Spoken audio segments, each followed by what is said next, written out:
सो नमस्कार सभी लोगों को। और टुडे हम जो एचआर का पेपर आपका हुआ है for your June attempt and that has been held on 2 सितंबर 2024, जो री एग्जाम हुआ था। आज हम उस पेपर का पूरा सॉल्यूशन डिस्कस करेंगे। So what we are going to do in this video, हम एक एक क्वेश्चन की बात करेंगे, उसका आंसर जो है हम आपसे शेयर करेंगे एंड उसके पीछे का जो एक्सप्लेनेशन है हम आपसे वो शेयर करेंगे। ठीक है।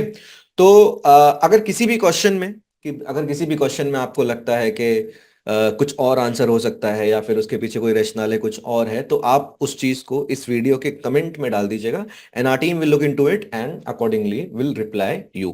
ठीक है। बाकी वीडियो शुरू करने से पहले, सॉल्यूशन शुरू करने से पहले, अगर आप यूजीसी नेट एचआर के दिसंबर की तैयारी कर रहे हैं और अपकमिंग अटेम्प्ट्स की तैयारी कर रहे हैं, then we advise you to consider human parents. And हमारा जो लर्निंग प्लेटफॉर्म है, आप उसका एक दिन का फ्री टाइम हमसे लीजिए and see from yourself कि कैसे आप हमारे साथ इस एग्जाम की तैयारी करेंगे। सो मेरे साथ मीता मैम हैं। Hello everyone. हाँ। एंड हम दोनों ही जो हैं पूरे ही पेपर से गो थ्रू करने वाले हैं। And let us start.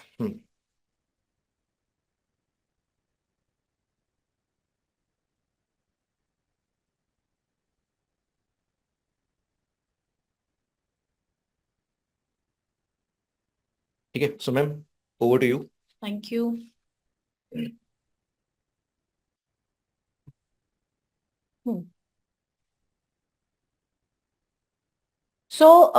First question is select the authorities covered under the provisions of Employees Provident Fund and Miscellaneous Provisions Act 1952. So various authorities are given. So we have to identify कि कौन सी इसमें EPF Act में cover होती हैं. So if we look at the provisions of this act, तो central board है जो covered है, board of trustees covered है, then state board भी covered है, executive committee भी covered है. So which committee is not covered? Advisory committee is not covered. तो accordingly इसका आंसर रहेगा A, B, C and E. Right? Next question पे चलते हैं. Principles of labor welfare in list 1 and we have to identify their explanation. तो अगर हम options में भी देखेंगे तो easily identifiable है. Adequacy of wages.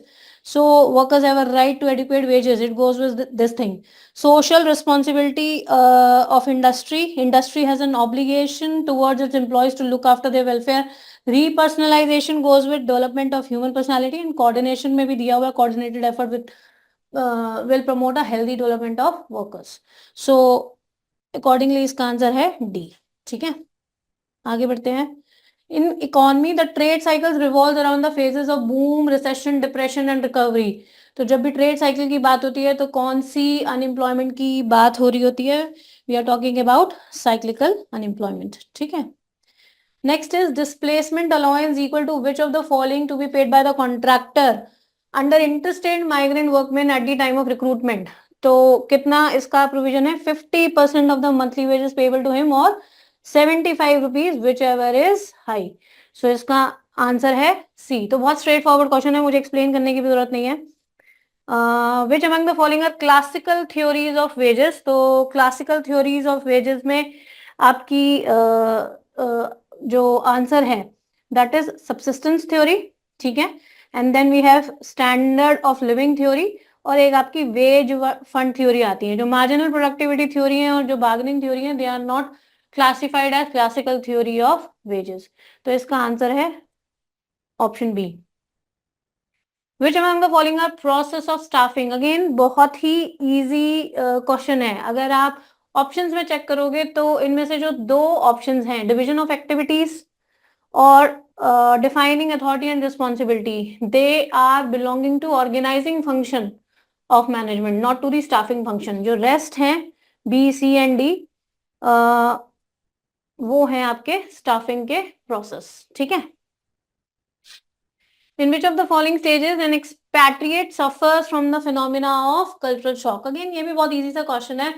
Cultural shock के फिनोमिना से कब गुजरता है कोई भी एक्सपैट जो होता है? ठीक है, जब जिसको असाइनमेंट बाहर दिया जाता है, आउट ऑफ कंट्री उसको मूव करना है और काम करना है वहां जाके.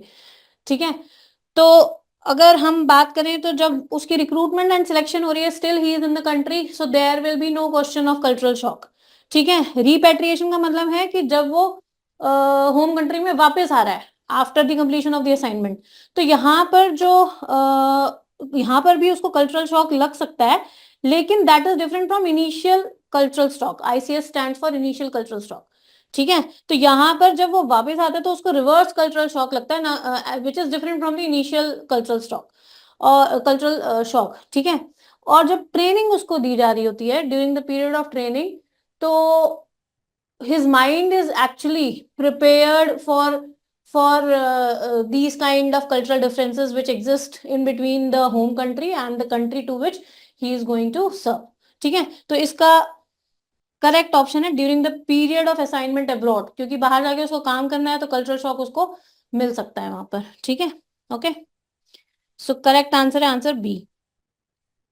The certificate of fitness issued by the certifying surgeon to an adolescent worker shall remain valid for which period under the Factories Act 1948.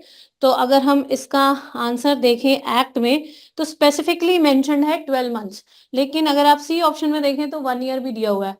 तो अगर एक्ट के प्रोविजंस के अकॉर्डिंग जाएं तो 12 मंथ्स इसका आंसर होना चाहिए। बट यस, क्योंकि सी भी इक्वली आइडेंटिफाइड ऑप्शन है 1 ईयर, तो मोर और लेस ये भी इक्वली गुड आंसर हो सकता था। ठीक है। बट एक्ट के प्रोविजंस के अकॉर्डिंग 12 मंथ्स ही दिया हुआ है, वहां 1 ईयर नहीं लिखा हुआ। ठीक है। तो correct answer is option B. As per the provisions of Minimum Wages Act 1948, a worker is required to present his application for less payment of wages before the claim authority. तो claim authority के पास वो कितने time period के अंदर जा सकता है? ठीक है।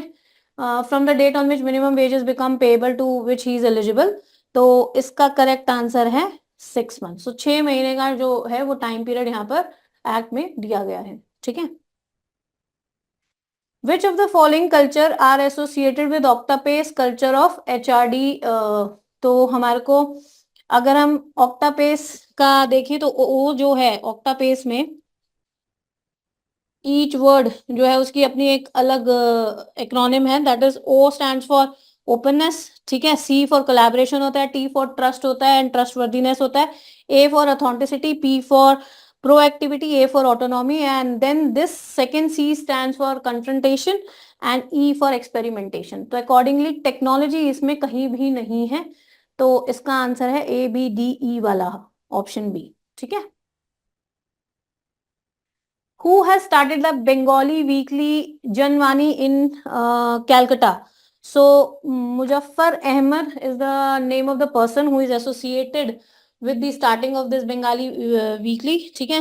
And he is one of the prominent leader in Indian communist movement. Okay. तो आंसर है इसका B. Which among the following is not summarized under 3 C's model of HRD? HRD का एक 3 C's मॉडल है जिसमें 3 C stands for competence, commitment and culture. ठीक है। Competence सबको पता है क्या होता है, capacity to perform the job. और कमिटमेंट क्या होता है, how much an employ is willing to work. और कल्चर होता है कि किस एनवायरमेंट में हम रहकर काम करते हैं। तो इसमें communication although it is very important but this is not the part of this 3 C model. Okay, तो इसका आंसर रहेगा option B. Who was the founder of Madras Workers Union? So Madras Workers Union, it was formed by BP Wadia in 1918। ठीक है, 1918 में थी। Okay. In process by which people group stimuli into recognizable patterns so that meaning can be assigned to them, तो इस process का specific नाम जो है वो है that is your option B, perceptual organisation. So perceptual organisation का basically क्या मतलब है? This perceptual organisation process helps people to make sense of complex environment. ठीक है। and how people can do so by organizing sensory information into more recognizable forms. ठीक है। जैसे इसका एक छोटा सा एग्जांपल देती हूँ परसेप्चुअल ऑर्गेनाइजेशन के। अगर हम कुछ शेप्स देखते हैं जिनको हम इकट्ठे ऑब्जर्व कर रहे हैं, ठीक है, एक साथ ऑब्जर्व कर रहे हैं, so how we can take them as into recognisable patterns की I might take them as forming a house. तो कुछ 2-3 शेप्स को जब हम कुछ मीनिंगफुल रिकग्नाइजेबल पैटर्न्स में ऑर्गेनाइज कर पाते हैं तो उसको बोलते हैं परसेप्चुअल ऑर्गेनाइजेशन।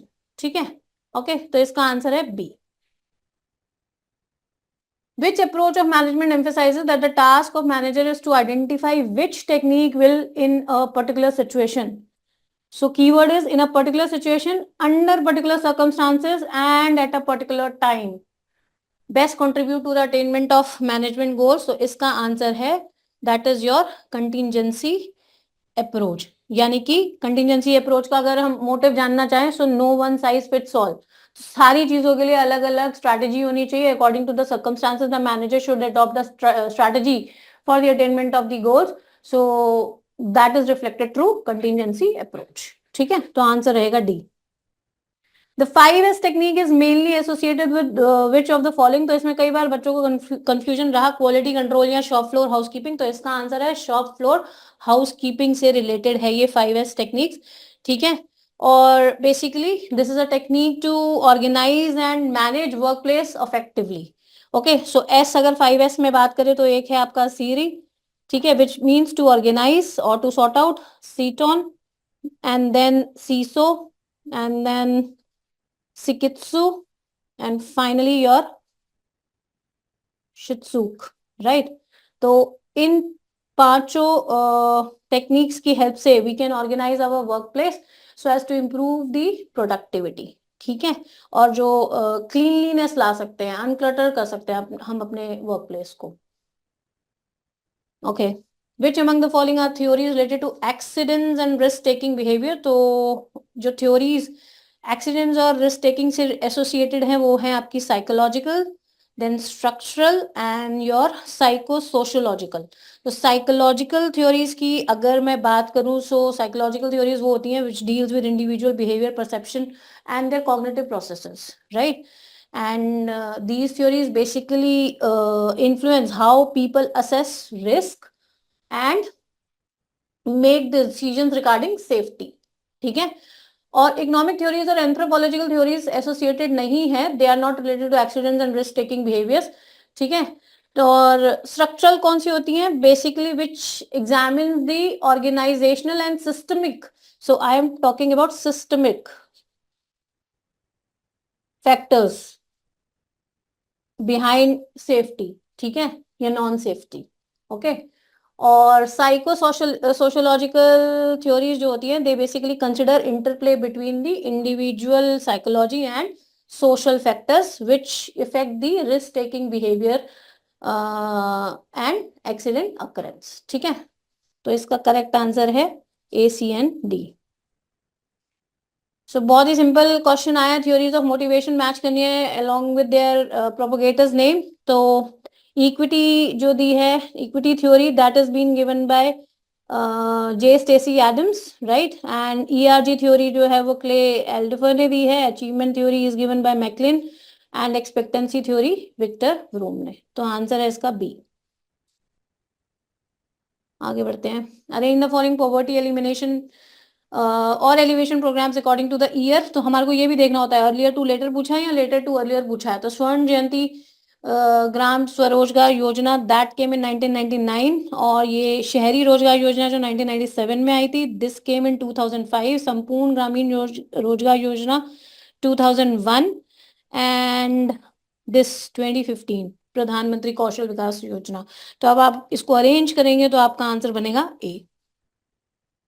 ठीक है, under which section of the trade union act 1926 the formation of separate political fund for promotion. तो कौन सा सेक्शन ये बात करता है? सेक्शन 16 बात करता है.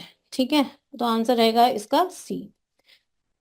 What are the minimum and maximum number of protected workman prescribed under ID act. तो कितना प्रिस्क्राइब्ड है? That is minimum 5 maximum 100.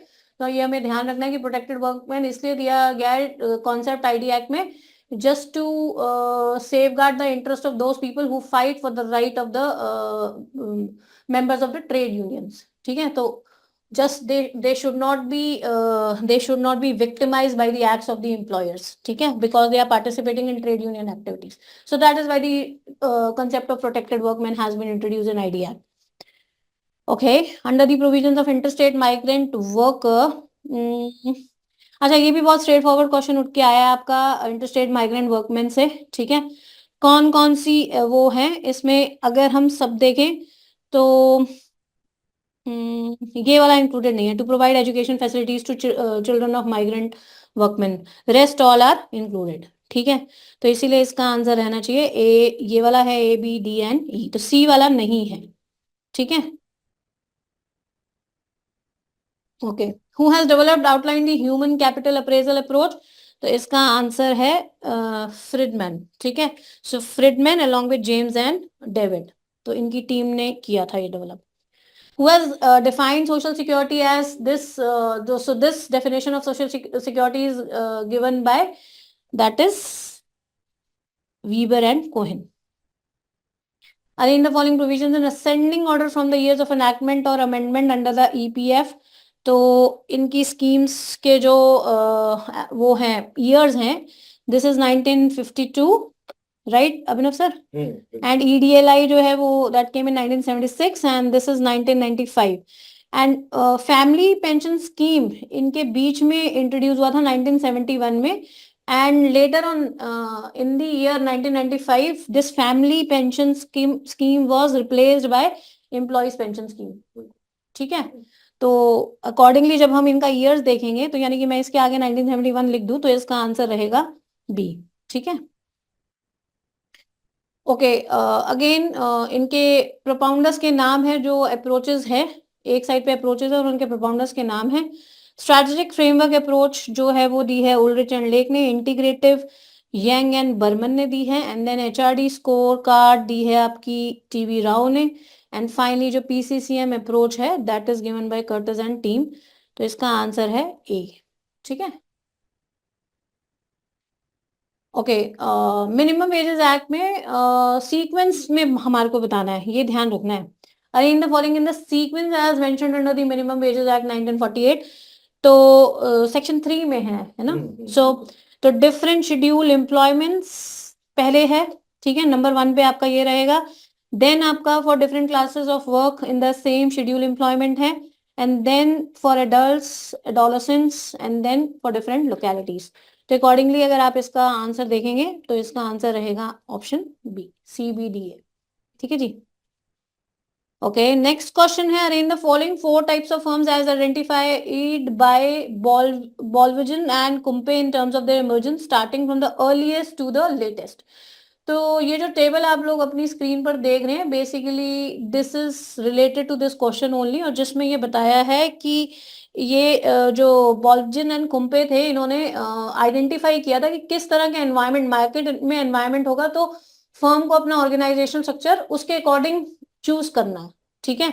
तो फर्स्ट ऑफ ऑल 1960s से अगर उन्होंने शुरू किया था, तो 1960s में ऐसी फर्म्स थी जो बेसिकली कॉस्ट इफेक्टिवनेस देखती थी कि जो लो प्राइस गुड्स हैं वो मार्केट में उतारे गए, ठीक है। तो परफॉर्मेंस क्राइटेरिया उनका प्राइस एफिशिएंसी होता था, तो इन फर्म्स को बोला गया था एफिशिएंसी फर्म, ठीक है। 1970s में लो कॉस्ट के साथ साथ क्वालिटी की तरफ भी मार्केट में डिमांड बढ़ने लगी थी, क्वालिटी प्रोडक्ट्स की डिमांड बढ़ने लगी थी, तो इन फर्म्स को बोला गया क्वालिटी फर्म। और 1980s में एक और एडिशन आ गया along with price and quality, कि ऐसी फर्म्स जहां पर वो अपना प्रोडक्ट लाइन का बेस बढ़ा रही थी according to the different requirements of the customers, ठीक है। तो प्रोडक्ट लाइन कब बढ़ाने की जरूरत पड़ती है, जब मार्केट में डिफरेंट डिफरेंट तरह के कस्टमर्स हैं, ठीक है। तो ऐसी फर्म्स को फ्लेक्सिबल फर्म बोला गया। 1990s में एक और फीचर ऐड हो गया प्राइस क्वालिटी प्रोडक्ट लाइन के साथ, दैट इज यूनिकनेस, जो इनोवेटिव फर्म्स थी, तो इनको इनोवेटिव फर्म या मॉडर्न सोशो टेक्नोलॉजी फर्म्स के नाम से जाना गया, ठीक है। एंड 2000 में, वैसे इन्होंने तो 4 दी थी, लेकिन 2000 में इसी में एक और ऐड कर दिया गया था criteria, the firms which needed to manage both short term efficiency and long term efficiency, ठीक है। तो इसको बोला गया था एम्बीडेक्स्ट्रस ऑर्गेनाइजिंग, ठीक है। तो 4 हमारे सामने हैं, तो अगर आप इसके अकॉर्डिंगली आंसर देखेंगे तो आंसर रहेगा आंसर बी, ठीक है। When welfare work is used as a means to secure, preserve and develop the efficiency and productivity of labor, it is called which theory? So this theory is popularly known as functional theory, ठीक है, of labor welfare. Okay ये जो question है वो कुछ नहीं है, it basically is related to the types of labour laws, जब हम क्लासिफाई करते हैं लेबर लॉस को डिफरेंट डिफरेंट क्राइटेरिया पर, ठीक है।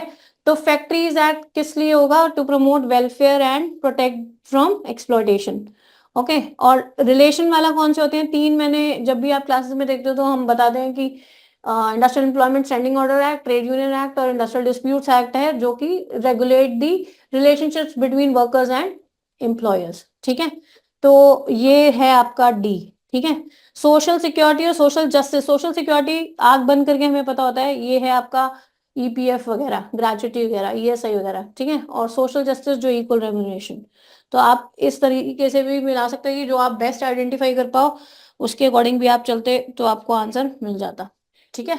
तो आंसर है इसका ए। ओके, इंट्रामुरल और एक्स्ट्रामुरल पे क्वेश्चन है ये। आप देख सकते हो list of intramural activities, extramural activities, इसका स्क्रीनशॉट भी ले सकते हो फॉर फ्यूचर रेफरेंस।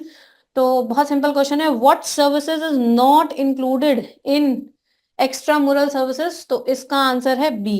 तो एक्स्ट्रामुरल में नहीं मिलेगी, ये आपको कहाँ मिलेगी? हेल्थ सर्विस वाली, ये रही इंट्रामुरल में मिल रही है। सो दैट इज वाई इसका आंसर रहेगा बी। बाकी सब कहाँ की है? एक्स्ट्रामुरल की है, ठीक है। Next, which among the following are theories of labour welfare? इसमें एक चीज मैं आपको बता देना चाहती हूँ, वैसे तो ये जो रिस्पॉन्सिबिलिटी थ्योरी है ये नहीं है इसका आंसर, ठीक है। इसका आंसर है ए, जो यूजीसी ने दिया है, बी, डी एंड ई। लेकिन जो ये फंक्शनल थ्योरी होती है ना, इसको एफिशिएंसी थ्योरी के नाम से भी जाना जाता है। बट ठीक है, बिकॉज फंक्शनल दे दिया है तो फिर हम एफिशिएंसी को कंसिडर नहीं करेंगे। So functional theory is the main theory which is popular in among the theories of labor welfare rather than efficiency theory. So if in between functional and efficiency is given, so considering the fact कि functional जो है वो more popular है, ठीक है। तो आप इसको इसीलिए choice wise B D E ले सकते हो, ठीक है। तो आंसर है ए। Which of the following factors had played their legitimate part in building up the Madras Labor Union? तो अगर आप तीनों स्टेटमेंट्स पढ़ेंगे, पहली तीन statements, these were the factors which led to the formation of Madras labour union, ठीक है। जो फोर्थ वन है, status of Indian crony capitalism that forces the labour to be associated, this is not the factor playing behind the building up of Madras labour union. तो answer है इसका A, B and C. Okay, arrange the steps in the process of controlling, बहुत easy सा question है। 34th question की तरफ अगर हम जाएं तो 34th क्वेश्चन आपका इजी है, स्टेप्स इन कंट्रोलिंग ही पूछे हैं। तो इसका आंसर फर्स्ट यहाँ से सबसे पहले हमारे को हमें कहाँ पे कंट्रोल लेकर आना है, we have to determine that, ठीक है ना। उसके बाद हम स्टैंडर्ड सेट करते हैं, क्योंकि कंट्रोलिंग में क्या होता है, स्टैंडर्ड सेट करते हैं, फिर परफॉर्मेंस मेजर की जाती है, फिर उन दोनों को कंपेयर किया जाता है ना। और फिर उसके बाद अगर कोई डेविएशन हुई है उसको करेक्ट कर दो। तो लास्ट तो हमेशा ई रहेगा, इसलिए चारों ऑप्शन में आप देख रहे हो ई है। सो this is my fifth step only. बाकी बचा, आप कंपेयर तब करोगे परफॉर्मेंस को जब आप मेजर करोगे, ठीक है ना। So this should come at third option and this should come at fourth option. तो अकॉर्डिंगली अगर आप देखोगे तो आपका आंसर है capital C. Next, arrange the following processes involve in reference of disputes to voluntary labour arbitration. तो voluntary labour arbitration अगर आप देखोगे सेक्शन 10A आईडी एक्ट का, तो उसमें भी आपको स्टेप्स यहाँ वहां से भी आप आइडेंटिफाई कर सकते थे, अगर आपने आईडी एक्ट अच्छे से पढ़ा था तो you will be able to identify it. तो इसका आंसर है ऑप्शन बी। अब इसको थोड़ा सा समझ लेते हैं। तो पहले सबसे पहले पार्टीज हमेशा डिस्प्यूट सेटलमेंट का वे ढूंढेंगी कि whether we have to go for conciliating officer और आर्बिट्रेशन, या फिर मुझे कोई और रास्ता अपनाना है, ठीक है। तो पहले हमेशा चॉइस ऑफ डिस्प्यूट सेटलमेंट होता है अमंग द पार्टीज।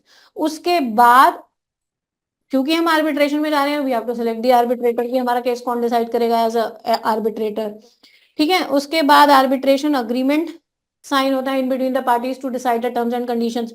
उसके बाद अवार्ड, जो भी अथॉरिटी आर्बिट्रेटर की तरह एक्ट कर रही है, they will announce the award, जो भी डिसीजन होगा उसको अवार्ड कहते हैं। और उसके बाद the respective award will be submitted with the authorities, ठीक है। तो आंसर रहेगा option B. Arrange the following steps of performance appraisal. तो कंट्रोलिंग के पहले स्टेप्स पूछे, अब परफॉर्मेंस अप्रेजल की पूछनी है। पहले स्टाफिंग के एलिमेंट्स भी पूछे थे, तो इजी क्वेश्चन है, कोई ऐसा मुश्किल नहीं आए। तो बिगनिंग टू एंड हमारे को अरेंज करने हैं 36 क्वेश्चन में। तो सबसे पहले जो स्टेप रहेगा वो रहेगा परफॉर्मेंस स्टैंडर्ड्स को एस्टैब्लिश कर लीजिए। उसके बाद whatever you are expecting from employees do communicate with them कि मेरे हमारी आपसे ये एक्सपेक्टेशंस हैं। उसके बाद आप एक्चुअल परफॉर्मेंस को मेजर करेंगे and finally you will compare actual performance with the standards and then finally if there is a need then you are going to discuss these their appraisals with the employees और अगर कोई action लेने की जरूरत है तो फिर आप वो भी लोगे। ठीक है, तो आंसर रहेगा ऑप्शन बी। अब ये डेफिनेशन किसने दी है? ये डेफिनेशन आपको मिलेगी ऑक्सफोर्ड डिक्शनरी में। ठीक है, तो आंसर रहेगा A. Combining of functional and project और प्रोडक्ट पैटर्न, तो जब भी फंक्शनल और प्रोजेक्ट कंबाइन होते हैं तो हमारा क्या बनता है? मैट्रिक्स ऑर्गेनाइजेशन बनता है। ठीक है, theory of personality which is based on physical, तो फिजिकल एट्रीब्यूट्स और साइकोलॉजिकल फैक्टर्स पर टाइप थ्योरी बेस्ड होती है। ठीक है, तो आंसर है supply curve of the commodity, तो कमोडिटी का सप्लाई कर्व पूछा है तो कुछ कुछ ऐसा दिखाई देगा कि विद इंक्रीज इन प्राइजेस, ठीक है, the quantity of commodity supplied will increase that is produce by the producers. ठीक है, तो अगर यहाँ पर एक दो तीन प्राइस दिखा रहे हैं, हम रिफ्लेक्ट कर रहे हैं, यहाँ क्वांटिटी डिमांडेड दिखा रहे हैं, तो हमेशा आपका upward in right direction, sorry upward right की तरफ जाएगा आपका सप्लाई कर, कमोडिटी का पूछा है ये। ठीक है, तो आंसर है ए। ओके, ट्रेड यूनियंस को अरेंज करना है in proper sequence according to the formation. Again we have to check this out, earlier to later पूछा गया है, क्योंकि अगर लेटर टू अर्लियर होगा तो उल्टा आंसर हो जाएगा बिल्कुल, तो ध्यान रखना होता है ऐसी चीजों में। तो एचएमएस आई है आपकी 1948 में, हिंदुस्तान मजदूर सेवक संघ 1937 में, this RTUC came in 1931, textile labour association Ahmedabad 1920, Bharatiya मजदूर संघ बीएमएस 1955। तो इसका आंसर रहेगा आपका सी।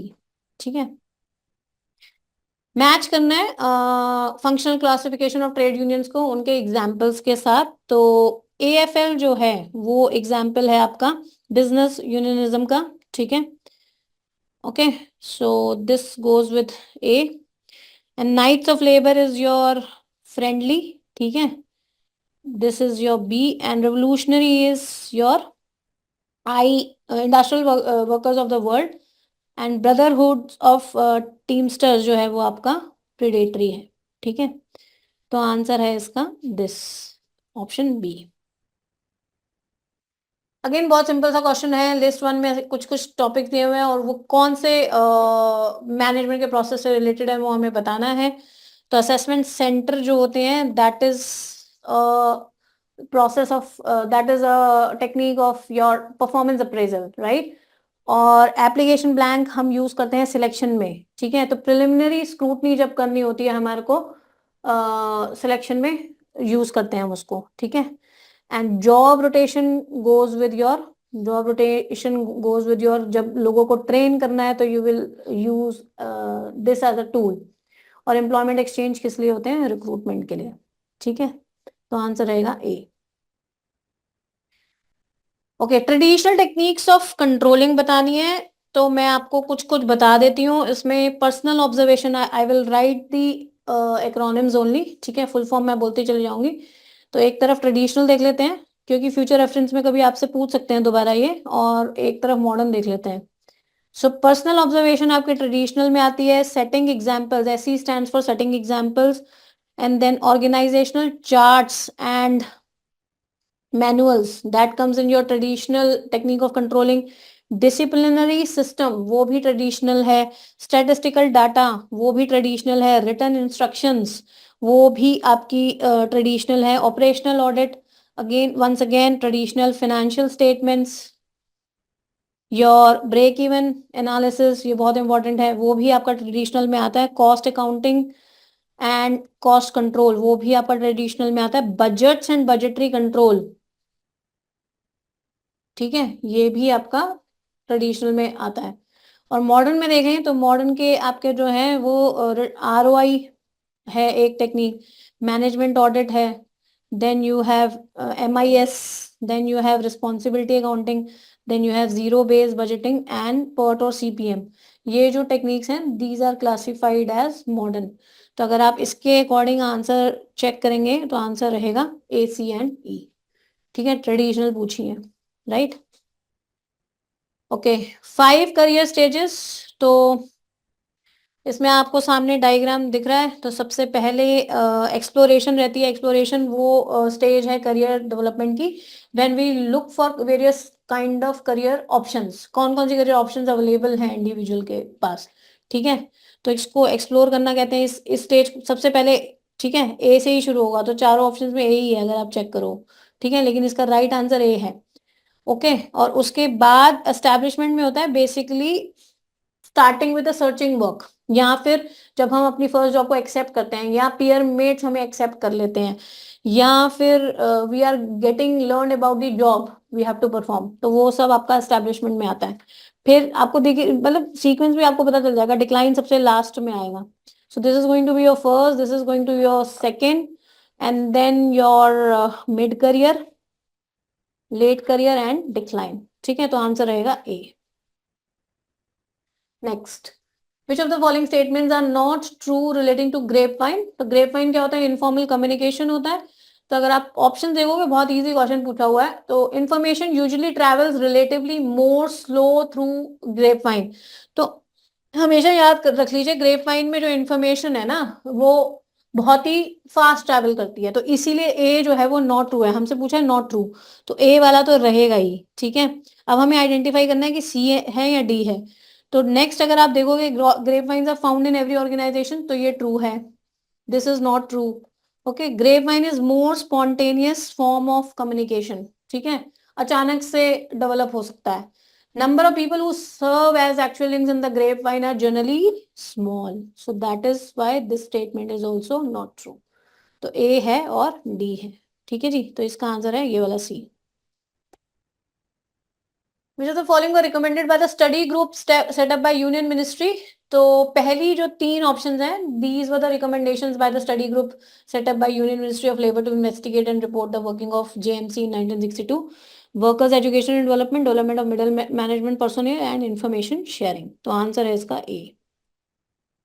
Arrange the steps in the process. अब देखिए प्रोसेस ऑफ प्लानिंग भी पूछ लिया, सारे प्रोसेसेस पूछे हुए हैं, तो हमारा काम तो इन्होंने आसान कर दिया था पेपर में, ठीक है। तो सबसे पहले प्लानिंग में हम we should be aware of the opportunity, क्योंकि यहाँ पे दिया हुआ है तो वहां से भी आप देख सकते हो being aware of the opportunity. जब अपॉर्चुनिटी नहीं पता होगी तो हम क्या प्लान करेंगे, ठीक है। ओके, तो सी वाला जो ऑप्शन है यानी कि ये वाले आप कट कर सकते हो। तो अब इसका आंसर एक बार देखते हैं कि ए है या बी है और कैसे है। तो सबसे पहले सी, फिर उसके बाद आप ऑब्जेक्टिव सेट करते हो। Once you identify the opportunity you start setting objectives in that direction, ठीक है। फिर उसके बाद ऑल्टरनेटिव्स, प्लानिंग का मेन काम ही क्या है, दैट जो भी हमारे पास ऑल्टरनेटिव्स अवेलेबल है उसमें से बेस्ट चूज करके अपना आगे बढ़ जाना, ठीक है। तो ऑल्टरनेटिव्स आइडेंटिफाई करने हैं, फिर उसमें से हम क्या करेंगे, सारे ऑल्टरनेटिव्स को कंपेयर करेंगे in the lights of the goals sought, और उसके बाद finally we are going to choose the alternative, ठीक है। तो इसलिए आंसर रहेगा ए। ओके, लिस्ट 1 और लिस्ट 2 में बिजनेस गेम्स दी हुई है और उनकी यूटिलिटीज दी हुई है। तो केस स्टडी जो होती है, case study is to develop your problem solving and analytical skills, ठीक है। तो इसका आंसर है C, A goes with your 3, ठीक है। तो ये है आपका केस स्टडी। केस स्टडी हम सबने काफी बार करी हुई है, ठीक है। मतलब अब तक इस लेवल पे आते आते हम बहुत बार केस स्टडी से पढ़ते आए हैं। तो analytical judgement and decision making skills को डेवलप करती है, ठीक है।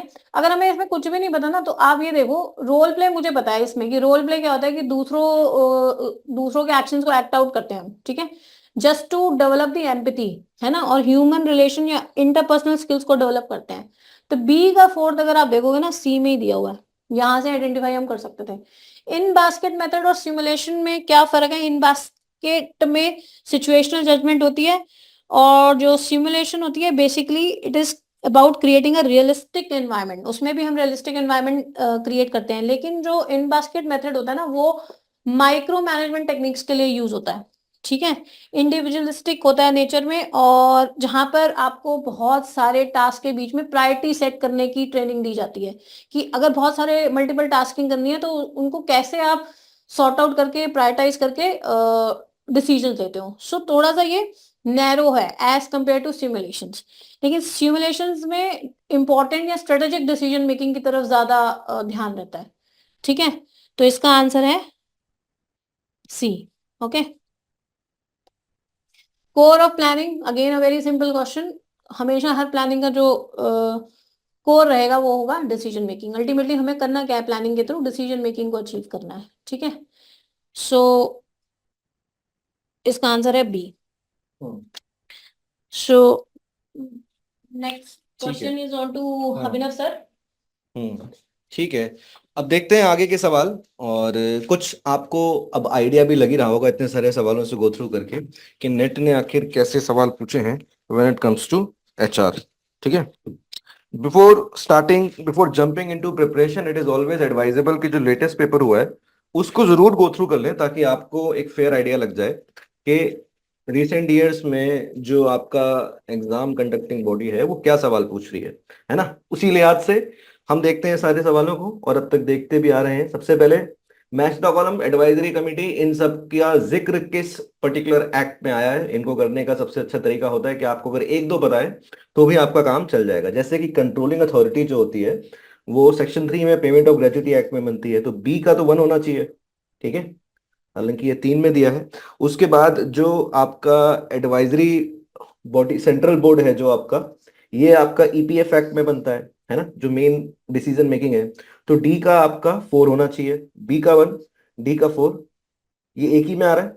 सीधे सीधे ए आपका आंसर हो जाएगा। आपको बाकी जगहों पे अपना जो है खर्च करने की जरूरत नहीं पड़ेगी। ठीक है, आगे बढ़ते हैं। नेक्स्ट क्वेश्चन, ये काफी मैं बोलता हूँ कि थोड़ा सा कठिन पड़ जाएगा, क्योंकि इंडस्ट्रियल डिस्प्यूट एक्ट में क्या क्या अमेंडमेंट्स आए हैं वो थोड़ा सा याद करना मुश्किल होता है ना। तो एक बात देखते हैं, जो वॉलेंट्री वाला है, ठीक है, वो कब आया है आपका सबसे पहले। अच्छा, क्या करना है इसमें, असेंडिंग ऑर्डर में इसको अरेंज करना है। ठीक है, तो वॉलेंट्री वाला आपका कब आया है, this comes in the year of 1956। इसके बाद कंटिन्यूअस सर्विस का आपका आया है।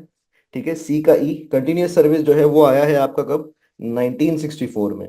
ठीक है, उसके बाद आया है आपका dismissal of an individual workman, जो कि आया है आपका 1965 में। ठीक है, उसके बाद पेमेंट ऑफ फुल वेजेस, यानी कि ये आया है आपका 1982। और जो रह गया setting up of grievance grievance redressal machinery, ये भी एक्चुअली में 1982 में ही आया है। बी और डी जो है वो एक्चुअली एक ही टाइम पे आए हैं। ठीक है, but again D B B D जैसा कोई ऑप्शन नहीं है, तो जो मोस्ट अप्रोप्रिएट आंसर है वो ऑप्शन सी है। अगला देखते हैं, which of the following are the on the job training methods. On the job training में क्या होता है कि आप जब जहां काम कर रहे हैं आपको वहीं पे ट्रेन किया जा रहा है। ऑफ द जॉब में क्या होगा कि अलग से आपको अलग से टाइम निकाल के अलग से एक्टिविटीज कराई जाएंगी जो आपकी ट्रेनिंग में हेल्प करेंगी। ठीक है, ऑन द जॉब क्या है, job rotation on the job है। ठीक है, उसके बाद आपका कमिटी असाइनमेंट्स है, कोचिंग है, ये सब क्या है, ये सब ऑन द जॉब है। वे रोल प्लेइंग क्या हो गया आपका, क्या कहते हैं, ऑफ द जॉब हो गया। ठीक है, वेस्टिब्यूल ट्रेनिंग थोड़ा सा कीवर्ड बेस्ड नेम है। वेस्टिब्यूल ट्रेनिंग हो जाता है आपका जो simulation work simulated environment create करके आपको ट्रेन किया जाता है। ठीक है, तो ACE is the right answer, ADE is the right answer, sorry ADE is the right answer. ठीक है, नेक्स्ट इज ये पावर का। ठीक है, तो बेसिकली पावर जो है वो कहाँ कहाँ से ऑर्गेनाइजेशन में ड्राइव होती है उसका सवाल है। और this was given by John French and Bertram Raven. ठीक है, सोशियोलॉजिस्ट थे, इन्होंने ये पावर जो है दिया था कि ऑर्गेनाइजेशन में पावर के क्या क्या सोर्सेज रहते हैं। तो बहुत ही डायरेक्ट सवाल है। रिवॉर्ड पावर जो है वो इंसेंटिव से रिलेटेड होगा, यानी कि ए का 4 हो जाएगा, है ना। लेजिटिमेट पावर जो आपकी पोजीशन है या जो आप जिस जिस पोजीशन पे काम कर रहे हैं उससे आ रही है। ठीक है, तो आपका बी का हो जाएगा क्या, हाँ, फॉर्मर्स पोजीशन, बी का 3 हो जाएगा। ठीक है, 4 3 आपका सीधे सीधे डी आंसर इसका दिख रहा है वैसे तो। एक्सपर्ट पावर, आपके पास कोई एक्सपर्टीज है ऑर्गेनाइजेशन में, उससे आप पावर डिराइव कर रहे हो। रिफरेंट पावर के आपकी पर्सनैलिटी जो है वो कैरिज्मेटिक है, लोग आपको पसंद करते हैं, उससे आप पावर डिराइव कर रहे हो, यानी उससे क्या है कि आप लोगों से जो है पावर जो है इन्फ्लुएंस कर रहे हो। ठीक है, तो डी का 1 और आपका ये हो जाएगा 2, 4 3 2 1 ऑप्शन डी।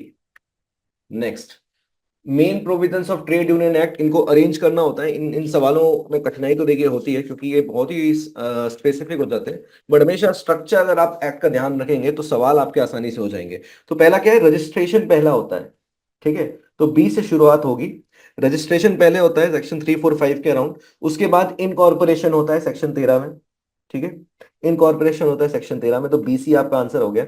उसके बाद right and privileges of registered trade union, ये आपका चैप्टर 3 होता है जो 15 सेक्शन से शुरू हो जाता है, ठीक है। उसके बाद आपका जो है बी सी ए हो जाएगा, एंड देन फाइनली ई होगा जो 24 और 25 के अराउंड सेक्शंस हैं जो है 24 और 27 जो है। 24 आपका अमलगमेशन की बात करता है, 27 आपका रेसोल्यूशन की बात करता है, and then power to make regulation usually acts में लास्ट में ही होता है, तो डी तो हमेशा लास्ट में आना ही है। तो A B C A E D इसका राइट आंसर हो जाएगा। अगले सवाल पे आते हैं। मेटर्निटी बेनिफिट के जो ये प्रोविजन है इनको अर्लियर टू लेटर बताना है, अगेन सेक्शन पूछ लिया है इन्होंने, ठीक है। तो सबसे पहले एम्प्लॉयमेंट ऑफ और वर्क बाय वुमेन, ये आता है आपका सेक्शन 4, ठीक है। तो बी से शुरू होगी कहानी, ठीक है। इसके बाद है आपका right to payment of maternity, ये हो जाएगा आपका सेक्शन 5, ठीक है। तो बी डी से होगा, यानी बी इसका राइट आंसर हो जाएगा। फिर भी हम बाकी लिख देते हैं। नोटिस वाला जो है, नोटिस ऑफ क्लेम जो है, ये है आपका सेक्शन 6, ठीक है। सेक्शन 12 है आपका डिसमिसल ड्यूरिंग एब्सेंस प्रेगनेंसी, और उसके बाद नो डिडक्शन इन वेजेस हो गया सेक्शन 13, ठीक है। तो बी हो गया, डी हो गया, ए हो गया, ई हो गया, एंड देन सी हो गया। Next question, provisions of the constituting committee under BOC, building and other construction workers regulation and employment condition of service act 1996 are, कौन कौन सी कमिटीज इस एक्ट में दी गई हैं? तो देखिए, सेंट्रल एडवाइजरी कमेटी दी गई है सेक्शन 3 में, स्टेट एडवाइजरी कमेटी दी है सेक्शन 4 में, एक्सपर्ट कमेटी दी गई है सेक्शन 5 में, ठीक है, ये हुई एक्सपर्ट कमेटी। उसके बाद 38 पे सेफ्टी कमेटी दी गई है सेक्शन 38 पे। टेक्निकल एडवाइजरी कमेटी जो है वो इसमें नहीं होती, वो चाइल्ड एंड अडोलसेंट वाले एक्ट में होती है। तो B C D and E is the right answer which is option C, ठीक है। Which among the following are the characteristic of Indian labour market, ठीक है, यूजली जेनरिक होते हैं सवाल। तो इंडियन लेबर मार्केट जो है वो डाइवर्स है, बिल्कुल है। एग्जिस्टेंस ऑफ परफेक्ट मोबिलिटी, ठीक है, ये सही नहीं है, परफेक्ट मोबिलिटी नहीं है, कई सारे कंस्ट्रेंट्स होते हैं, सोशल इकोनॉमिक ज्योग्राफिक कंस्ट्रेंट्स होते हैं। मोनोपोली लेबर मार्केट नहीं, मोनोपोली भी सही नहीं है, ठीक है। मोनोप्सोनी लेबर मार्केट, मतलब इसका मतलब क्या होता है, एक सिंगल बायर है और बहुत सारे सेलर हैं। तो जैसे हमारे यहाँ कॉन्ट्रैक्टर का काम होता है कि कई सारे लेबर इकट्ठा करके वो काम करते हैं, ठीक है। तो कॉन्ट्रैक्टर काम दे रहा है, लेबर काम ले रहे हैं, तो ये बिल्कुल है, ठीक है। हाईली कॉम्पिटेटिव इन करेक्टर, बिल्कुल, इतनी पॉपुलेशन है, इतने सारे लोग हैं, बिल्कुल कॉम्पिटेटिव है। A D is the right answer which is option A. Right distinguish three professional categories of labour force in a global term, तो इन्होंने अपनी किताब लिखी थी वर्क ऑफ नेशन में, और उसमें उन्होंने 3 प्रोफेशनल कैटेगरीज बताई थी, ठीक है। तो कौन सी थी? रूटीन प्रोडक्शन सर्विस थी, कि जो रूटीन और रिपीटेटिव टास्क होते हैं। इन पर्सन सर्विसेज थी, जहां पे इंटरपर्सनल या फिर इंटरेक्शन स्किल्स चाहिए, ये है। सिंबॉलिक एनालिटिकल सर्विसेज, इसमें क्या है, ये प्रॉब्लम सॉल्विंग से रिलेटेड जो काम होते हैं उनकी बात करता है। हाईटेक सर्विसेज नहीं है, तो एबीसी है और ये नहीं है, तो डी इसका सही आंसर हो जाएगा, ठीक है। 60 क्वेश्चन, एकदम डायरेक्ट सवाल है, जो लाइटिंग स्ट्राइक, घेराव, पिकेटिंग और स्टेन स्ट्राइक का मतलब होता है, बिल्कुल वही लिखा हुआ है, ठीक है। और इसका करेक्ट आंसर है ऑप्शन बी, यानी कि ए का हो जाएगा आपका 2, which is strike suddenly announce without prior notice. इसका हो जाएगा आपका 1, gherao, physically blockade cause by a conflict and organise mostly by employees, ठीक है। टिकटिंग हो जाएगा आपका एक तरीके से लोगों को इसका क्या मतलब होता है कि आप लोगों को जाके कन्विंस करते हो कि वाई वी आर स्ट्राइकिंग, जो और भी लोग हैं, ठीक है। तो पिकेटिंग का सी का 3, यानी कि an act of posting pickets employees marching of workman in front of the premises of the employer, work employer के प्रेमाइसेस के सामने आप लोगों को बता रहे हो कि why you are doing this strike. Staying strike, कि आप वहां गए पर आपने काम नहीं किया, ठीक है। तो स्टेइंग स्ट्राइक का हो जाएगा आपका 4, 2 1 3 4, which is a group of employees take possession of the properties of the business and stop production. An event repeated several times evoking desired response, तो ये क्या है, ये है आपका क्लासिकल कंडीशनिंग, ठीक है। ये तो सबको पता होना चाहिए कि इवान पेवलोव का जो वो मशहूर एक्सपेरिमेंट है जिसमें जो उन्होंने डॉग के साथ किया था, डॉग स्टिमुलस के साथ किया था, जिसमें बेल के साउंड को खाने के साथ जोड़ दिया था। ठीक है, तो जब भी खाना मिल रहा है उस कुत्ते को, उस डॉग को, तो उस टाइम पे बेल बज रही है। और फिर क्या हुआ कि खाना एक टाइम पे फिर खाना नहीं दिया, ठीक है, बट बेल बेल बजा दी, जिससे जो डॉग था उसको फिर भी क्या कहते हैं, जो है, उसने उस तरीके का रिस्पॉन्ड किया जो वो भूख के समय करता था। ठीक है, तो C is the right answer. Which of the following are the core elements of the system framework of industrial relation described by John D. Dunlop? तो इन्होंने इंडस्ट्रियल रिलेशन का जो फ्रेमवर्क दिया था वो क्या दिया था, एक सिस्टम अप्रोच भी थी, और ये आईआर इंडस्ट्रियल रिलेशन को उन्हें एक सब सिस्टम माना था सोसाइटी का। ठीक है, सिस्टम माना था सोसाइटी का, और बोला था कि जो जो इंडस्ट्रियल रिलेशंस है, इसके तीन एक्टर्स होते हैं। ठीक है, ये एक्टर्स कौन है? गवर्नमेंट, ठीक है, employ and its association, employer as well as its association. ठीक है, ये तीन एक्टर्स होते हैं which are bound by common ideology.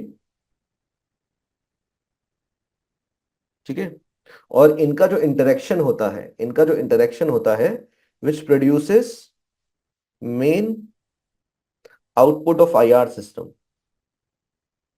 ठीक है, ये उन्होंने ये दिया था। ठीक है, और इसके साथ साथ कई सारे उन्होंने कोर एलिमेंट्स दिए थे, वो क्या थे? वेब ऑफ रूल्स था। ठीक है, इसके बाद सर्टेन एक्टर्स। तो अब सवाल पे आते हैं, ये क्या पूछ रहा है? कोर एलिमेंट्स क्या है? सर्टेन एक्टर है, सर्टेन कॉन्टेक्स्ट दिया है। उन्होंने बोला था कि ये जो इंटरप्ले होता है ये कुछ कॉन्टेक्स्ट बेसिस होता है, टेक्नोलॉजिकल कॉन्टेक्स्ट होता है, आपका इकोनॉमिक कॉन्टेक्स्ट होता है, मार्केट कॉन्टेक्स्ट होता है। सर्टेन हैबिट्स ये नहीं है। सर्टेन आइडियोलॉजी जी शेयर करते हैं, बिल्कुल सही है। एंड टेक्नोलॉजिकल कॉन्टेक्स्ट जो है ये भी एकदम सही है इसका, और इसीलिए करेक्ट आंसर हो जाएगा इसका ABDNE which is option C. ठीक है, who has concluded that non financial incentives are more important than financial incentives? Famous famous famous Hawthorne experiment. ठीक है, हॉथरॉन एक्सपेरिमेंट जो कि आपका 1920s के एंड में हुआ था। ठीक है, जिसमें ये निकला था कि जो वर्कर्स प्रोडक्टिविटी है वो वहां के एनवायरनमेंट पे भी डिपेंड कर रही है, इसीलिए जो एनवायरनमेंट है उस पे भी गौर करना चाहिए, और पहली बार इस तरीके की बात करी गई थी। ठीक है, नॉन फाइनेंशियल इंसेंटिव जो है वो ये दिए गए थे, तो सी है इसका सही आंसर। अगेन ये अलग अलग कमिटीज हैं जो अलग अलग एक्ट्स में हैं। Committees workers participation in safety, एक बार इसको देख लेते हैं। तो जो आपकी कमिटीज हैं वो आपकी चैप्टर 3 में दी है, किसके? माइंस एक्ट के। ठीक है, तो ए का हो जाएगा 4। Workers participation in safety management आपका फैक्ट्रीज एक्ट में दिया है। ठीक है, तो इसका हो जाएगा आपका 3, सेक्शन 41G में। स्टेट एडवाइजरी बोर्ड जो है वो आपकी दी है कॉन्ट्रैक्ट लेबर एक्ट सेक्शन 5। ठीक है, कॉन्ट्रैक्ट लेबर एक्ट में दी है सेक्शन 4। टेक्निकल एडवाइजरी कमेटी जो है वो आपकी चाइल्ड एंड एडोलसेंट में दी जाती है सेक्शन 5 में। ठीक है, तो इस हिसाब से आपका आंसर हो जाएगा option C. Arrange the following 5 stages of personality development given by Freud. तो फ्रूट ने क्या दिया था? साइको सेक्सुअल डेवलपमेंट जो होता है हमारा, उसको लेके 5 स्टेजेस दी थी। ठीक है, 5 स्टेजेस दी थी, जिसमें से सबसे पहली स्टेज थी आपकी ओरल। ठीक है, तो बेसिकली क्या होता था, ये प्लेजर की बात करता था कि जो प्लेजर है वो अलग अलग एज ग्रुप के लिए क्या मेन होता है उसकी बात करी थी। ठीक है, जो हमारा लिबिडो होता है वो किस तरीके से एक्सप्रेस करता है in different ways at different time period of our life, उसकी बात करी। तो सबसे पहले होती है ओरल स्टेज, जो कि बर्थ से लेके 1.5 से 2 साल के बच्चे के लिए होती है, और इस दौरान जो प्लेजर, फोकस ऑन प्लेजर होता है वो माउथ होता है। ठीक है, उसके बाद होता है आपका, सॉरी मैंने यहाँ लिख दिया है,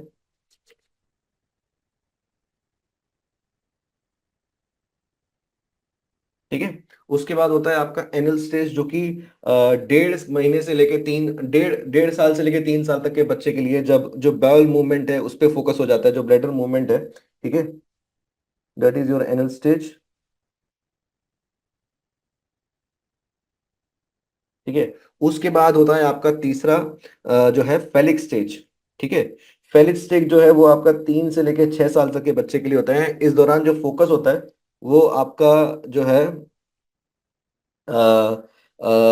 जेनिटल्स पे पहली बार जाता है। यू वी आइडेंटिफाइड कि we are different sex, we belong to a different sex और what kind of sex stream या ब्रीड। ठीक है, उसके बाद आपका होता है लेटेंसी पीरियड। लेटेंसी पीरियड 6 से लेके 12 साल तक का होता है, जब हमारी जो सेक्सुअल फीलिंग होती है वो रिप्रेस्ड होती हैं और वो कहना चाहिए अलग अलग इंटरेस्ट के थ्रू निकलती हैं, ठीक है। एंड देन फाइनली आपकी जेनिटल स्टेज, जहाँ पे मैच्योर हो जाती हैं आपकी सेक्सुअल फीलिंग्स, ठीक है।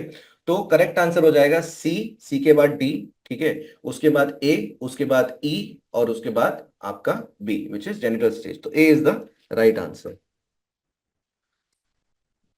अगेन वेरी कहना चाहिए इजी क्वेश्चन, ठीक है।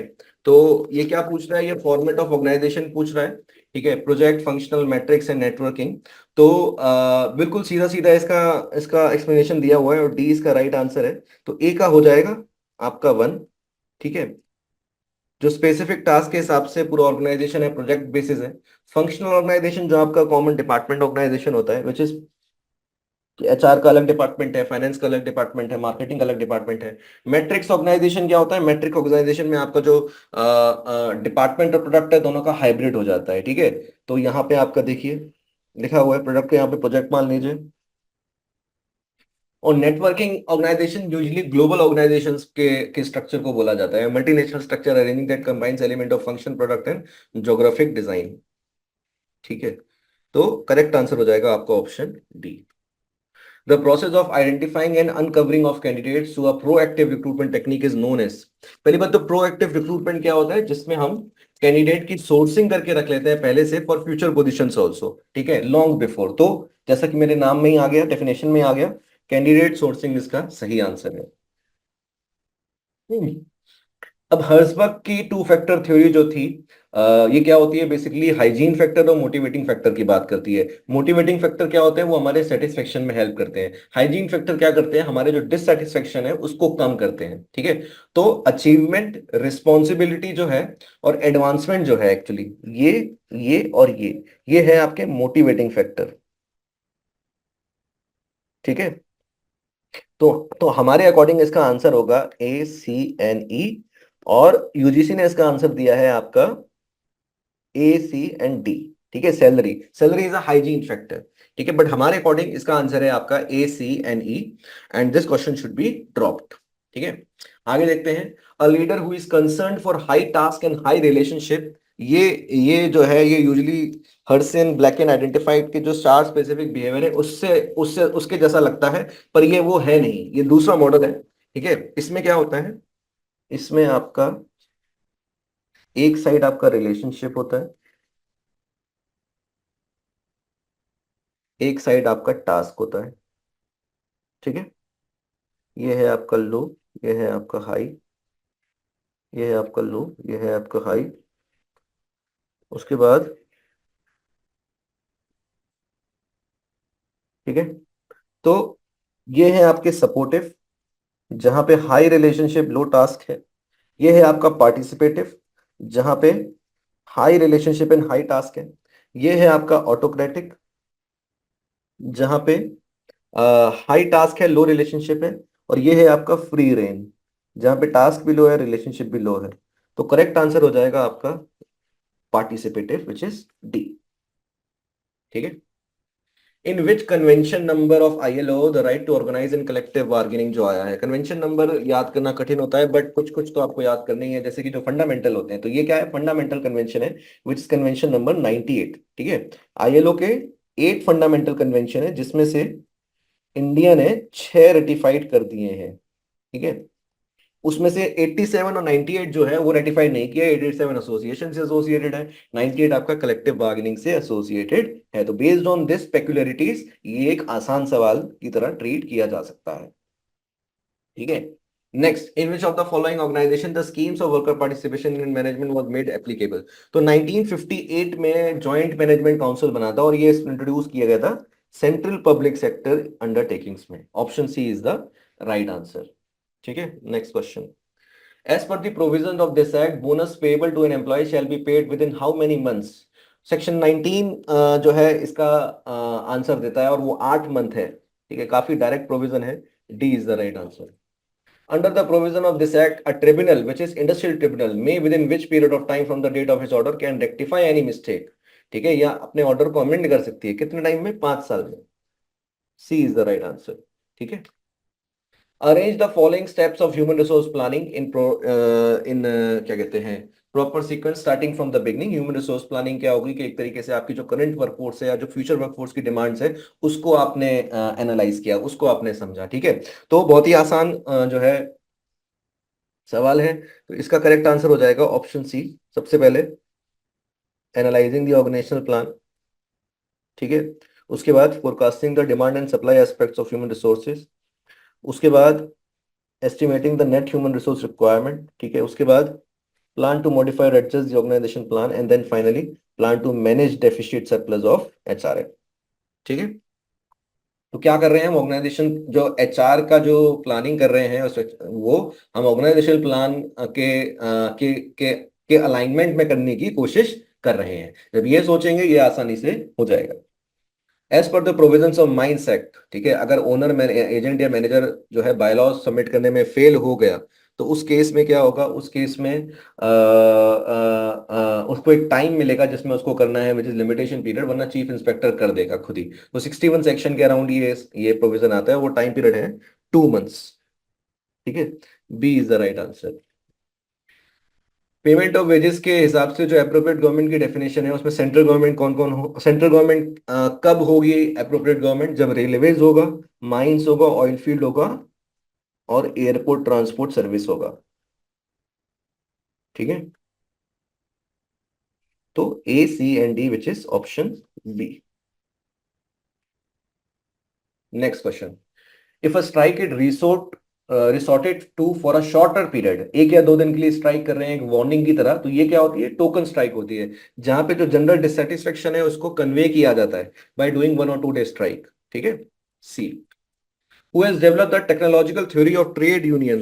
तो टेक्नोलॉजिकल ऑफ थ्योरी किसने करी है, किसने डेवलप करी है, फ्रैंक टेनेबॉम ने। ठीक है, इनका कहना था इन्होंने फिलोसफी ऑफ लेबर की बुक लिखी थी 1921 में, जिसमें इन्होंने मेंशन किया था कि ये जो टेक्नोलॉजिकल एडवांसमेंट हुए हैं, जो मशीनों का इंट्रोडक्शन हुआ है, यही एक्चुअली मेन कारण है जो ट्रेड यूनियन है उनके राइज का या फिर उनके बर्थ का। मशीनें आ जाएंगी, ऑटोमेशन होगा, तो लोगों को काम नहीं मिलेगा, तो उसके लिए लेबर के वर्कर के जो राइट लड़ने के लिए ट्रेड यूनियन का बर्थ हुआ। ठीक है, B is the right answer. Advisory committee constitute under this act shall consist of how many nominated by the appropriate government. 10 लोग नॉमिनेटेड बंदे होने चाहिए। ठीक है, C. Technological structure frictional cycle, बिल्कुल आसान टू द पॉइंट है। टाइप्स ऑफ अनएम्प्लॉयमेंट पूछा है, टेक्नोलॉजिकल, जब टेक्नोलॉजिकल एडवांसमेंट के कारण जॉब जो है वो आपकी ऑब्सोलीट हो जाती है। ठीक है, बी है इसका सही आंसर। तो that is changes in the techniques of the production. Structural यानी कि इकोनॉमी में जो स्ट्रक्चरल चेंजेस आ रहे हैं, ए है, 1 है। उसके बाद फ्रिक्शनल यानी कि immunity of labour, shortage of raw material, या फिर लोग जो यहाँ वहां से नौकरियां बदलते रहते हैं, दैट इज फ्रिक्शनल। साइक्लिक यानी trade cycles revolve around the boom and recession. ये सवाल भी पीछे आया था। ठीक है, तो करेक्ट आंसर हो जाएगा option B. Doctrine of conspicuous consumption किसने दी थी, ये थॉर्स्टेन वेबलिन ने दी थी, और काफी अच्छी इंटरेस्टिंग है। इसमें इन्होंने बताया कि कई बार जो प्रीमियम प्रोडक्ट्स या लग्जरियस प्रोडक्ट्स होते हैं, लोग उनको इसीलिए खरीदते हैं, not because of its intrinsic value but for the social status it provide to that particular person. ठीक है, डिस्प्लेड इकोनॉमिक पावर। तो जैसे कि कोई 50 करोड़ की घड़ी पहनता है या फिर कोई महंगी महंगे गाड़ियां चला रहा है, तो व्हाट डज इट मीन्स, कहते हैं कि वो उसकी जो इंट्रिंसिक वैल्यू है, ठीक है, उसके जैसे घड़ी की इंट्रिंसिक वैल्यू क्या, टाइम दिखाना। ठीक है, 50 करोड़ इज वेरी, कहना चाहिए, high amount for it, but it people bought those products just because of its social status or economic power. A is the right answer. What is not a characteristic of competitive market? तो D है इसका answer कि firm can freely enter the market but can not exit. अगर competitive market है तो firm enter भी कर सकती है, ठीक है, और फिर वो इजिली उसमें से एग्जिट भी कर सकती है। ठीक है, बेसिकली कोई भी सिंगल फर्म ऐसी नहीं है जो प्राइस कंट्रोल कर रही है, कंपटीशन भी एकदम आइडियल है। ठीक है, और अगर अगर फर्म को लग रहा है, नए नए कंपनीज आ रही हैं, फर्म को लग रहा है कि वो प्रॉफिटेबल नहीं है, तो वो एग्जिट भी मार देगी, है ना। तो D is the right answer. Next question, management thoughts के जो प्रोपाउंडर्स हैं उनके नाम है और उनके एक्सप्लेनेशन के बारे में पूछा है। तो बेबेज ने बताया था division of labour for work specialisation, ठीक है। तो वर्क स्पेशलाइजेशन की बात करी थी और उन्होंने बोला था कि जब हाईली स्किल्ड टास्क अगर हाईली स्किल्ड एम्प्लॉय से कराए जाएंगे तो जो लेबर कॉस्ट है वो ऑलरेडी आपकी कम हो जाएगी और एक डिस्ट्रीब्यूशन ऑफ जो वर्कफोर्स होना चाहिए वो उस हिसाब से होना चाहिए। तो वर्क स्पेशलाइजेशन की बात करी थी। रॉबर्ट ओविन, इन्होंने हैप्पीनेस एंड वेलबींग को एम्फोसाइज किया था, ठीक है। करेक्ट आंसर है बी। और इन्होंने डेवलपमेंट ऑफ पर्सनल की बात करी थी कि जो पर्सनल है उनके डेवलपमेंट को लेके भी काम होना चाहिए, ठीक है। इससे क्या है जो प्रोडक्टिविटी है वो बढ़ जाएगी, है ना। मैक्स वेबर ने बोला था कि हमें जो है लॉ और रेगुलेशंस की बात करनी चाहिए, यानी ब्यूरोक्रेटिक थ्योरी आई थी जो इंस्टीट्यूशन बनाने की बात करी थी, ठीक है। तो इसका आंसर हो जाएगा टू आपका, ठीक है। The running organisation in more rational manner. Fred Luthans ने यूनिफाइड थ्योरी की बात करी थी कि यूनिफाइड मैनेजमेंट थ्योरी आ सकती है कि नहीं आ सकती। तो थ्री हो जाएगा, the 4 1 2 3 which is B. Which of the following statement related to the transactional analysis are true. ठीक है, तो ट्रांजैक्शन एनालिसिस काफी पॉपुलर सब्जेक्ट है ओबी का। इसका मतलब क्या होता है, इसका मतलब ये होता है कि हर एक आदमी की तीन ईगो स्टेट होती है, which is adult, adult, parent और चाइल्ड, ठीक है। तीन स्टेट्स हैं। अब जब इनके बीच में बातचीत हो रही है दो लोगों के बीच में, तो वो किस स्टेट में बातचीत हो रही है, ट्रांजैक्शन एनालिसिस उसकी बात करता है। तो पहला बिल्कुल सही है। तीन डिफरेंट टाइप्स होते हैं, कॉम्प्लीमेंट्री, क्रॉस और अल्टीरियर। कॉम्प्लीमेंट्री यानी दोनों सेम स्टेट के हैं, क्रॉस यानी कि एक अलग अलग स्टेट के, कोई पेरेंट ईगो का एडल्ट ईगो से बात कर रहा है। अल्टीरियर माने कि आपने छुपा दिया कि मेरा ईगो क्या है और कुछ और तरीके से बोल रहे हो। जैसे आपका जो इंटेंशन है वो एडल्ट ईगो, आपका जो इंटेंशन है वो पेरेंट या चाइल्ड ईगो का है, पर आपने उसको बोल दिया किस तरीके से, पेरेंट ईगो के, एडल्ट ईगो की तरीके से। यू डिस्गाइज दैट, ठीक है। ये सही है। क्रॉस ट्रांजैक्शन में स्कोप होता है, गलत है। अल्टीरियर ट्रांजैक्शन जो है, there is high scope of conflict, बिल्कुल। There is no scope of conflict, ये भी सही है। तो करेक्ट आंसर हो जाएगा इसका A C and D, which is option D. As पर the provisions of mines act, जो सेक्शन 8 में स्पेशलिस्ट ऑफिसर जाता है सर्वे के लिए, वो डायरेक्ट नहीं पहुंचता है, नोटिस देके पहुंचता है, और वो notice not less than 3 days का होता है, ठीक है। 86, पर्ट क्या होता है, ठीक है। पर्ट क्या होता है, programme evaluation and review technique. तो प्रोजेक्ट, जब प्रोजेक्ट प्लानिंग कर रहे होते हैं तो एक्टिविटीज को अरेंज करने के लिए, ताकि मिनिमम टाइम में और मोस्ट एफिशिएंटली वो हो जाए, तो पर्ट का यूज होता है, ठीक है। तो इसीलिए करेक्ट आंसर है option A. Which of the following organisation issues are examine closely in HRD audit.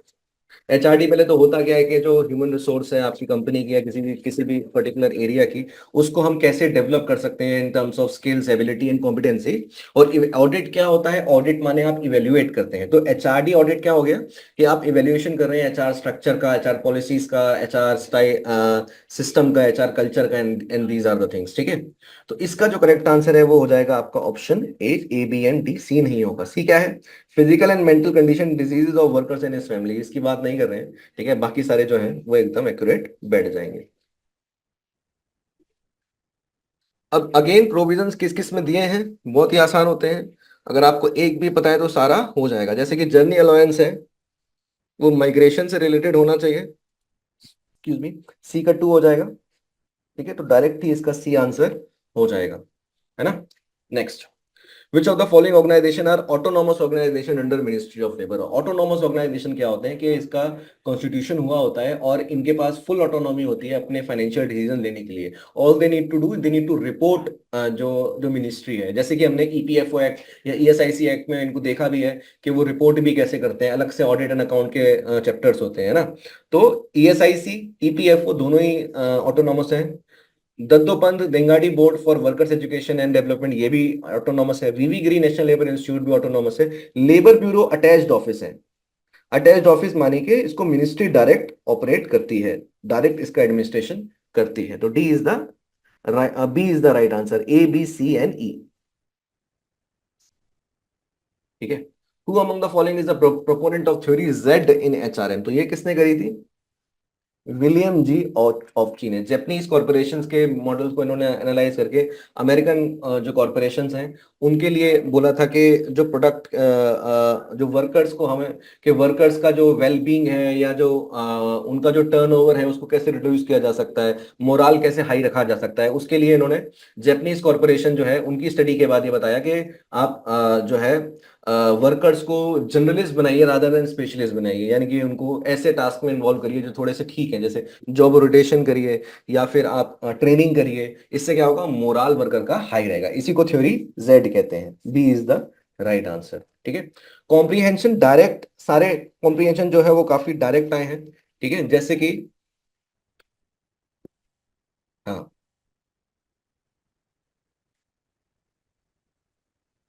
Minute. हम्म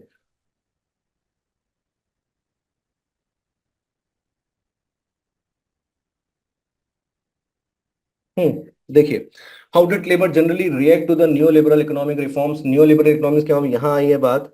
ठीक है, तो यहाँ पे अगर आप देखेंगे, oppose these economic out of fear of unemployment. ठीक है, तो which is A, with concerns of potential potential job loss. ठीक है, नेक्स्ट है आपका, what was the predominant industrial relation policy of the British government in pre-independent state। तो ये क्या थी, laissez faire and selective intervention. यहाँ आपको ये वर्ड भी मिल जाएगा, that is laissez faire and selective intervention. तो C is the right answer. ठीक है, नेक्स्ट है आपका, primary goal of labour welfare क्या है। ठीक है, तो प्राइमरी गोल है आपका according to the passage to enhance the worker productivity through improve condition. ये है primary objective. 94 which legislation aim to provide social security benefits. ये तो बिना इसके हो जाना चाहिए कि सोशल सिक्योरिटी के लिए जो महान एक्ट है हमारी कंट्री में वो है employ state insurance act 1948। Tripartite conference of 1947 adopted which resolution. तो कौन सा रेजोल्यूशन इन्होंने अडॉप्ट किया था, industrial truce resolution, which is option B, ये अडॉप्ट किया था। ठीक है, नेक्स्ट कॉम्प्रिहेंशन पे आते हैं, out of labour force refers to. ठीक है, अगेन यहाँ पे अगर आप देखेंगे तो आपको सारा मिल जाएगा, यहाँ पे आपको वर्ड भी मिल गया, आउट ऑफ लेबर फोर्स। ठीक है, तो ये क्या कहता है, both can move in the because of the presence of third category the out of labour force. ठीक है, तो इसका आंसर हो जाएगा आपका option D, which is individual neither looking nor willing to work. ठीक है,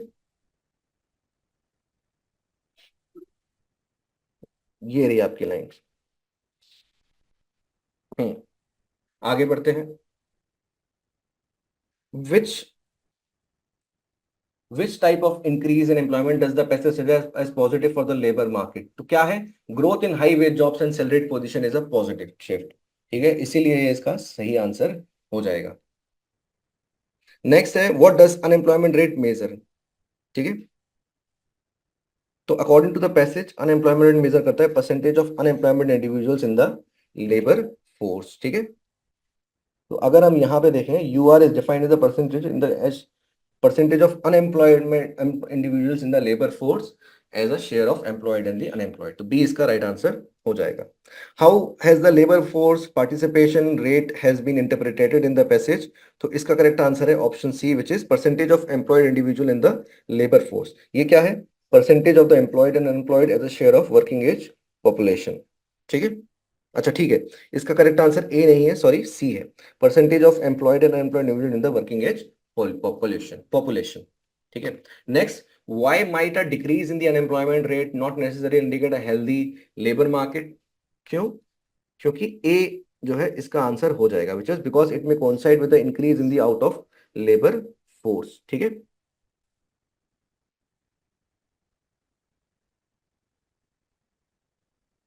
जैसे यहाँ पे ये बात लिखी गई है, राइट, इस एरिया में।